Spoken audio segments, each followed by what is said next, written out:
पाकिस्तान को नीचा दिखाने की रणनीति, ऑपरेशन सिंदूर से भारत की ताकत। सेक्शन 1 परिचय इंट्रोडक्शन। आधुनिक युद्ध के सिद्धांतों का संक्षेप में विवरण।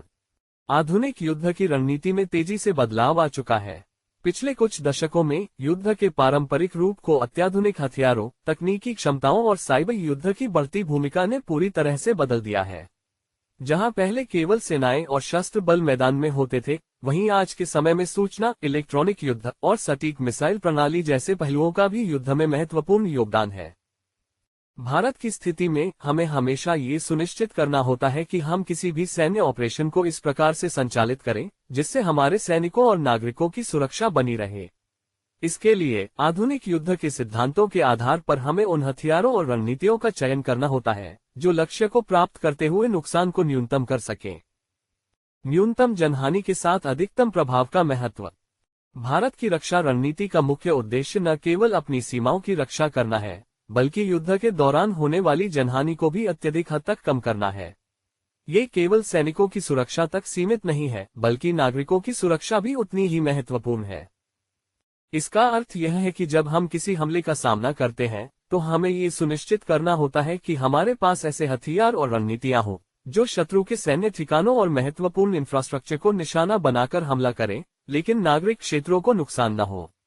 इसके लिए उच्च तकनीकी हथियारों जैसे कि प्रेसिजन गाइडेड म्यूनिशंस (PGMs) और स्मार्ट मिसाइल्स का उपयोग करना अत्यंत प्रभावी होता है। सेक्शन 2 हवाई श्रेष्ठता और सटीक हमले, air superiority and precision strikes. 1. हवाई बमबारी के दौरान न्यूनतम शहरी क्षति, aerial bombing with minimal collateral damage. जब भी किसी युद्ध में हवाई श्रेष्ठता की बात की जाती है, तो इसका मतलब है कि दुश्मन के हवाई हमलों को रोकने के लिए हमें अपनी वायुसेना को अत्यधिक प्रभावी बनाना होगा। भारत की वायुसेना के पास कुछ बेहतरीन तकनीकें हैं जो हवाई बमबारी को सटीक बना सकती हैं, ताकि हम बिना किसी बड़ी शहरी क्षति के अपने लक्ष्यों को नष्ट कर सकें। यहाँ प्रेसिजन गाइडेड म्यूनिशंस (PGMs) का इस्तेमाल किया जा सकता है। ये अत्यधिक सटीक बम होते हैं जो केवल लक्षित स्थल पर ही हमला करते हैं और आसपास के क्षेत्रों में न्यूनतम क्षति होती है। भारत के पास ऐसे कई सशस्त्र विमान हैं जैसे मिराज 2000 और Su-30 MK, जो इन मिसाइलों और बमों का उपयोग कर सकते हैं। स्मार्ट बमों का इस्तेमाल करने से हम दुश्मन के सैन्य ठिकानों जैसे कि एंटी एयरक्राफ्ट मिसाइल सिस्टम और युद्धक विमानों के बैरक को नष्ट कर सकते हैं, बिना नागरिक क्षेत्रों को प्रभावित किए। 2. निगरानी और टोही, सर्वेलेंस एंड रिकॉनेसेंस। निगरानी और टोही मिशन युद्ध के संचालन में अत्यधिक महत्वपूर्ण भूमिका निभाते हैं। भारतीय वायुसेना और सेना के पास उच्च तकनीकी क्षमताएं हैं जैसे राडार, ड्रोन, UAVs और सैटेलाइट इमेजिंग, जो दुश्मन के ठिकानों और उनके मूवमेंट की सटीक जानकारी प्रदान करती है। ये जानकारी हमें सटीक लक्ष्यों का चयन करने में मदद करती है, जिससे हम अपने संसाधनों का सही तरीके से इस्तेमाल कर सकते हैं। UAVs जैसे कि राल्फ और हेरोन को दुश्मन के क्षेत्र में भेजा जा सकता है ताकि उनकी गतिविधियों का विश्लेषण किया जा सके और हम हमला करने के लिए सही समय का चयन कर सकें। इसके अतिरिक्त सैटेलाइट इमेजिंग का इस्तेमाल करके हम दुश्मन की सेना के स्थानों को ट्रैक कर सकते हैं और उनके परिसरों के बारे में विस्तृत जानकारी प्राप्त कर सकते हैं। सेक्शन 3 सतह से हवा में मिसाइलें, surface to air missiles. 1. Short range SAM system, short range SAM systems. Bharat के पास कुछ अत्याधुनिक शॉर्ट रेंज सतह से हवा में मिसाइल SAM सिस्टम हैं, जिनका उपयोग दुश्मन के विमानों और मिसाइलों को इंटरसेप्ट करने के लिए किया जा सकता है। इनमें से कुछ प्रमुख प्रणालियां आकाश और स्पाइडर हैं। ये सिस्टम, जो विभिन्न ऊंचाइयों पर दुश्मन के विमानों को पकड़ने और नष्ट करने में सक्षम है, भारतीय वायु रक्षा को एक नई शक्ति प्रदान करते हैं। आकाश प्रणाली की विशेषता यह है कि यह न केवल शॉर्ट रेंज पर काम करती है, बल्कि यह अत्यधिक सटीक है और उसे एक बार में कई लक्ष्यों को नष्ट करने की क्षमता प्राप्त है। इसके अलावा स्पाइडर प्रणाली उच्च गति वाले और अत्यधिक खतरनाक दुश्मन विमान को भी निशाना बना सकती है। इन प्रणालियों का उपयोग करके हम एयर डिफेंस को मजबूत कर सकते हैं और पाकिस्तान के हवाई हमलों को बेअसर कर सकते हैं, जिससे हम अपने सैनिकों और नागरिकों की सुरक्षा सुनिश्चित कर सकते हैं। सेक्शन 4 जमीन पर आक्रमण और रणनीतिक हमले, ground assault and tactical strikes. 1. तोपखाना और दीर्घ सीमा वाली प्रणालियां, artillery and long range weapons. Bharat के पास अत्याधुनिक तोपखाना प्रणालियां हैं जो दुश्मन के सैन्य ठिकानों पर सटीक हमले करने में सक्षम हैं। K9 वज्र और पिनाका जैसी प्रणालियां, जो उच्च सटीकता वाली रेंज के भीतर हमला करने वाली तोपें हैं, भारतीय सेना की शक्ति को और बढ़ाती हैं। इन प्रणालियों का इस्तेमाल ऐसे लक्ष्यों को निशाना बनाने के लिए किया जा सकता है जिनका पूरी तरह से नष्ट किया जाना आवश्यक है, जैसे कि दुश्मन की किलेबंदी, रणनीतिक सुरंगें और communication hub. Pinaka multi launch rocket system MLRS का उपयोग करके हम दुश्मन की स्थितियों पर त्वरित हमला कर सकते हैं और बड़ी संख्या में दुश्मन सैनिकों को हराने में सक्षम हो सकते हैं। ये प्रणालियां, जबकि सटीक होती हैं, नागरिक क्षेत्रों पर न्यूनतम प्रभाव डालने में सक्षम हैं, क्योंकि उनका लक्ष्य केवल सैन्य ठिकाने होते हैं। उदाहरण, मान लीजिए पाकिस्तान का कोई बड़ा आक्रमण भारत की सीमा पर हो, तो पिनाका के जरिए हम दुश्मन के ठिकानों पर ऐसे हमले कर सकते हैं जो उन्हें पूरी तरह से निष्क्रिय कर दें, जबकि हम नागरिकों के जीवन को बचाए रखें। 2. टैंक और बख्तरबंद वाहनों का संचालन। Tank and armoured personnel carrier operations. मुलायम और कठोर इलाकों में त्वरित और प्रभावी हमले करने के लिए टैंक और बख्तरबंद वाहनों का बहुत महत्व है। भारतीय सेना के पास अर्जुन मार्क II जैसे उन्नत टैंक हैं, जो अत्यधिक सटीक और शक्तिशाली होते हैं। इनका इस्तेमाल मुख्य रूप से दुश्मन की लड़ाई की पंक्तियों को तोड़ने और त्वरित आक्रमण करने के लिए किया जा सकता है। इसके अलावा BMP-2 जैसे बख्तरबंद वाहनों का इस्तेमाल सेना को सुरक्षित तरीके से युद्ध क्षेत्र में स्थानांतरित करने के लिए किया जा सकता है। इन बख्तरबंद वाहनों की गति और सुरक्षा के कारण दुश्मन को समायोजित करना कठिन हो जाता है। भारतीय सेना इन वाहनों का इस्तेमाल दुश्मन की स्थिति को नष्ट करने के लिए कर सकती है, साथ ही सैनिकों को सुरक्षित रखते हुए युद्ध के मैदान में विजय प्राप्त कर सकती है। उदाहरण, यदि किसी सटीक ठिकाने पर पाकिस्तान के सैनिकों की बड़ी तादाद एकत्रित हो, तो भारतीय सेना अपने टैंकों और बख्तरबंद वाहनों का उपयोग कर सकती है, जिससे दुश्मन की सेना में भारी नुकसान होगा, जबकि भारतीय सैनिकों की संख्या कम प्रभावित होगी। सेक्शन 5, इलेक्ट्रॉनिक युद्ध और साइबर संचालन। Electronic warfare and cyber operations. 1. Electronic counter measures. Electronic counter measures ECM। Electronic युद्ध की भूमिका आधुनिक युद्ध में अत्यधिक बड़ी है, क्योंकि ये दुश्मन की संचार प्रणालियों और रडार नेटवर्क को नष्ट कर सकता है। भारत के पास नगली जैसे electronic counter measure ECM system है, जो दुश्मन की संचार प्रणालियों और रडारों को जाम कर सकते हैं। ये हमें दुश्मन की निगरानी और पहचान क्षमता को नष्ट करने में मदद करता है, जिससे उनका हमला करने की क्षमता कम हो जाती है। इलेक्ट्रॉनिक युद्ध में दुश्मन के संचार नेटवर्क को अस्थिर करने के लिए जैमिंग का उपयोग किया जाता है। यह एक ऐसी तकनीक है जिसमें शत्रु के रडार और संचार चैनलों को जाम कर दिया जाता है, जिससे वह अपने टारगेट का सही पता नहीं लगा पाता। भारत के पास उच्च क्षमता वाले जामर जैसे S-400 और इंद्रा 2 जैसे सिस्टम हैं, जो इन युद्ध क्षमताओं को प्रभावी ढंग से लागू करते हैं। 2. साइबर हमले। Cyber attacks. साइबर युद्ध के बढ़ते प्रभाव को समझते हुए भारत ने अपनी साइबर सुरक्षा क्षमताओं को भी उन्नत किया है। साइबर हमलों का उद्देश्य पाकिस्तान के महत्वपूर्ण इंफ्रास्ट्रक्चर जैसे कि पावर ग्रिड, सैन्य नेटवर्क और संचार प्रणाली को नुकसान पहुंचाना है। एक साइबर हमला शारीरिक हमलों के मुकाबले कहीं अधिक प्रभावी हो सकता है, क्योंकि यह बिना किसी शारीरिक नुकसान के दुश्मन को अपनी पूरी प्रणाली से हिला सकता है। उदाहरण, पाकिस्तान के सैन्य नेटवर्क को हैक कर भारतीय सेना वास्तविक समय में उनकी योजनाओं का ट्रैक कर सकती है और आवश्यकतानुसार उन पर हमला कर सकती है। साइबर हमले का लाभ यह है कि ये दुश्मन को बिना किसी बड़े शारीरिक संघर्ष के पूरी तरह से असहाय बना सकता है। सेक्शन 6, नौसेना और तटीय रक्षा। Naval and coastal defence. 1. समुद्री नाकेबंदी। नेवल ब्लॉकेड्स। भारत के पास एक शक्तिशाली नौसेना है जो पाकिस्तान के समुद्री रास्तों को अवरुद्ध करने में सक्षम है। भारतीय नौसेना द्वारा समुद्र में की गई नाकेबंदी पाकिस्तान के व्यापार, हथियारों की आपूर्ति और अन्य आवश्यक आपूर्ति को पूरी तरह से रोक सकती है। भारत का रणनीतिक उद्देश्य पाकिस्तान को न केवल सीमा पर बल्कि समुद्र में भी युद्ध के लिए तैयार करना है। उदाहरण, भारतीय नौसेना के इंस विक्रमादित्य जैसे विमानवाहक पोत पाकिस्तान के व्यापार मार्गों को ब्लॉक करने के लिए उपयोग किए जा सकते हैं। इसके अतिरिक्त भारतीय पनडुब्बियों का इस्तेमाल पाकिस्तान के समुद्री रास्तों को काटने के लिए किया जा सकता है। 2. पनडुब्बी युद्ध। Submarine warfare. भारत के पास शक्तिशाली पनडुब्बियां हैं जो पाकिस्तानी तटीय क्षेत्रों को घेरने और संभावित रूप से पाकिस्तान की समुद्र आधारित सामरिक क्षमता को समाप्त करने में सक्षम है। भारतीय पनडुब्बियों का उपयोग पाकिस्तान के तटीय क्षेत्र में गहरे हमला करने के लिए किया जा सकता है, जिससे पाकिस्तान की समग्र सामरिक स्थिति कमजोर हो जाएगी। इन पनडुब्बियों को छिपे रूप से दुश्मन की सीमा के भीतर भेजा जा सकता है ताकि पाकिस्तान को इस हमले का अनुमान भी न हो सके। उदाहरण, भारत द्वारा किए गए अग्नि और आग्नेय जैसे मिसाइलों के परीक्षण से यह स्पष्ट होता है कि भारत समुद्र से होने वाली हमलावर गतिविधियों के लिए पूरी तरह से तैयार है। ये पनडुब्बियां पाकिस्तान के नौसैनिक बेड़े को समाप्त करने के लिए प्रभावी हो सकती हैं।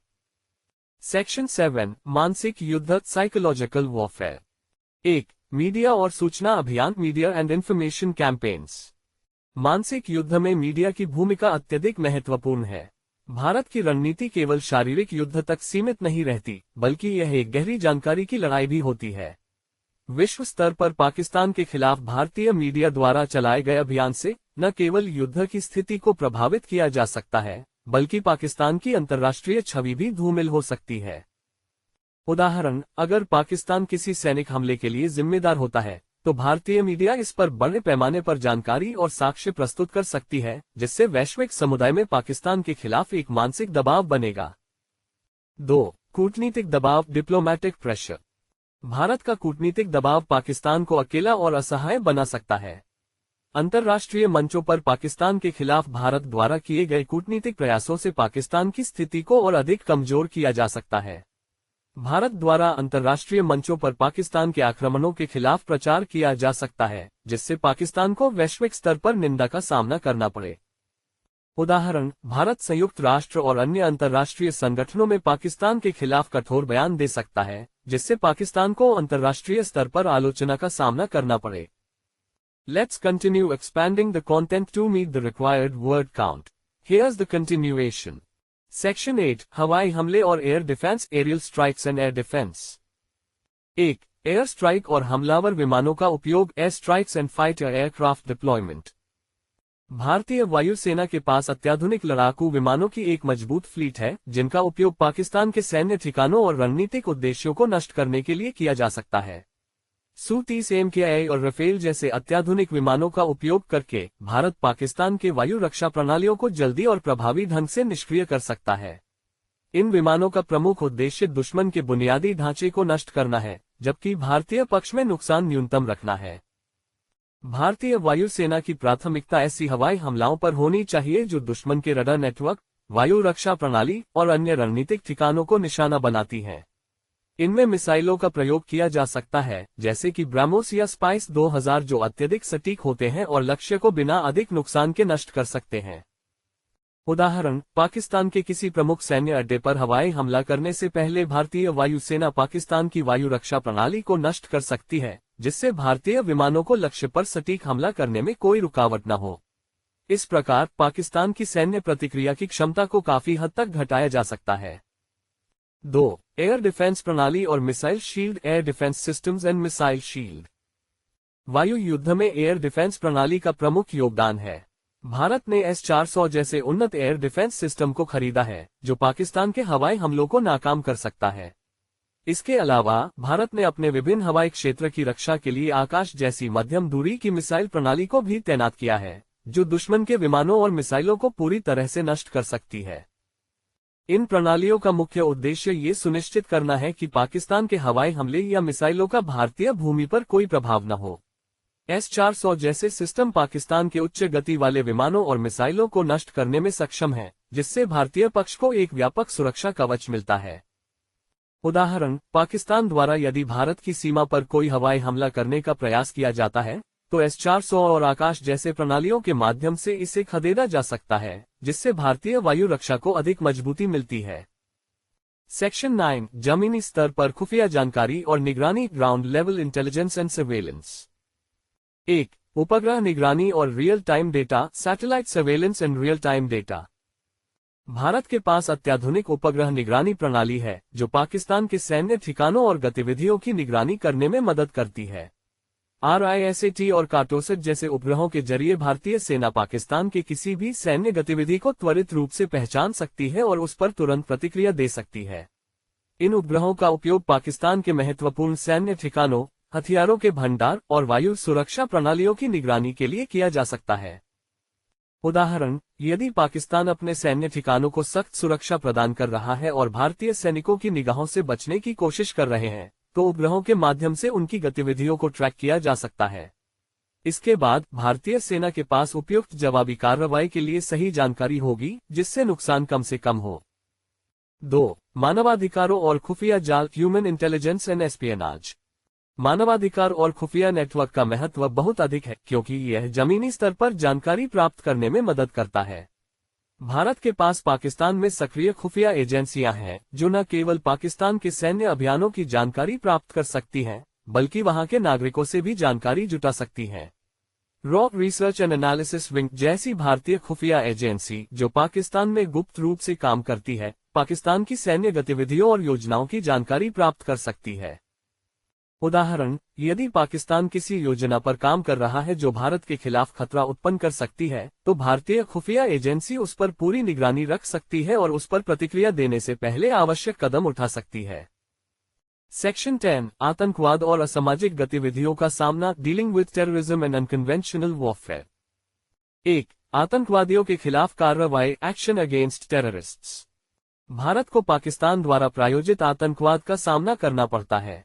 भारत का एक प्रमुख कदम आतंकवादियों और उनके समर्थकों के खिलाफ ठोस कार्रवाई करना होना चाहिए। भारतीय सेना के विशेष बल जैसे पारा SF और माकोस पाकिस्तान के भीतर आतंकवादियों के ठिकानों पर हमला करने में सक्षम है। इसके अलावा भारत को पाकिस्तान में स्थित आतंकवादी नेटवर्क को समाप्त करने के लिए साइबर और खुफिया माध्यमों का भी इस्तेमाल करना होगा। उदाहरण, उरी और पुलवामा जैसे हमलों के जवाब में भारत ने पाकिस्तान के खिलाफ जवाबी कार्रवाई की, और इस तरह की कार्रवाइयों को तेज किया जा सकता है ताकि पाकिस्तान को यह संदेश मिले कि आतंकवादियों का समर्थन करने का कोई लाभ नहीं होगा। 2. असामान्य युद्ध विधियां, अनकन्वेंशनल वॉरफेयर टैक्टिक्स। असामान्य युद्ध, जो पारंपरिक युद्ध से बाहर होती है, में गुप्त ऑपरेशंस, आतंकवादियों को समर्थन और छापामार युद्ध शामिल हैं। भारत पाकिस्तान में आतंकवादियों को अपने लक्ष्यों को पूरा करने के लिए असामान्य युद्ध विधियों का इस्तेमाल कर सकता है। ये प्रकार की लड़ाई निश्चित रूप से कम लागत वाली होती है, क्योंकि इसमें बड़ी सैन्य ताकत की आवश्यकता नहीं होती है, और इसमें पाकिस्तान के खिलाफ लगातार दबाव बनाया जा सकता है। उदाहरण, भारतीय सेना के द्वारा पाकिस्तान में गुप्त ऑपरेशन चलाना, जो आतंकवादियों के नेटवर्क को तबाह कर दे और पाकिस्तान की सैन्य शक्तियों को कमजोर कर दे, असामान्य युद्ध की सबसे प्रभावी रणनीति हो सकती है। सेक्शन 11, कूटनीतिक पहल और अंतर्राष्ट्रीय समर्थन, diplomatic measures and international support. 1. अंतर्राष्ट्रीय समर्थन जुटाना, गेनिंग इंटरनेशनल सपोर्ट। भारत को पाकिस्तान के खिलाफ अपनी कार्रवाइयों को सही ठहराने के लिए अंतर्राष्ट्रीय मंचों पर कूटनीतिक प्रयासों की आवश्यकता है। भारत को संयुक्त राष्ट्र, शंघाई सहयोग संगठन, स्कोप और अन्य अंतर्राष्ट्रीय संगठनों में पाकिस्तान के खिलाफ खुलकर अपनी स्थिति रखनी चाहिए। इसके अलावा भारत को अपने पक्ष में वैश्विक समर्थन जुटाने के लिए हर कदम उठाना चाहिए। उदाहरण, भारत यदि पाकिस्तान के खिलाफ कोई बड़ी सैन्य कार्रवाई करता है, तो उसे अंतर्राष्ट्रीय समुदाय से समर्थन प्राप्त करने के लिए ये सुनिश्चित करना होगा कि उसकी कार्रवाइयां आत्मरक्षा के तहत और आतंकवाद के खिलाफ हैं। 2. युद्धविराम और शांति प्रयास, सीजफायर एंड पीस एफर्ट्स। कभी कभी युद्धविराम के प्रस्ताव और शांति प्रयास भी आवश्यक हो सकते हैं। भारत पाकिस्तान के खिलाफ सैन्य संघर्ष में कुछ स्थानों पर युद्धविराम की पेशकश कर सकता है, ताकि दुश्मन पर मानसिक दबाव बनाया जा सके। शांति प्रयासों के माध्यम से भारत पाकिस्तान को इस बात का एहसास दिला सकता है कि युद्ध का कोई समाधान नहीं है और शांति केवल कूटनीतिक दृष्टिकोण से ही प्राप्त की जा सकती है।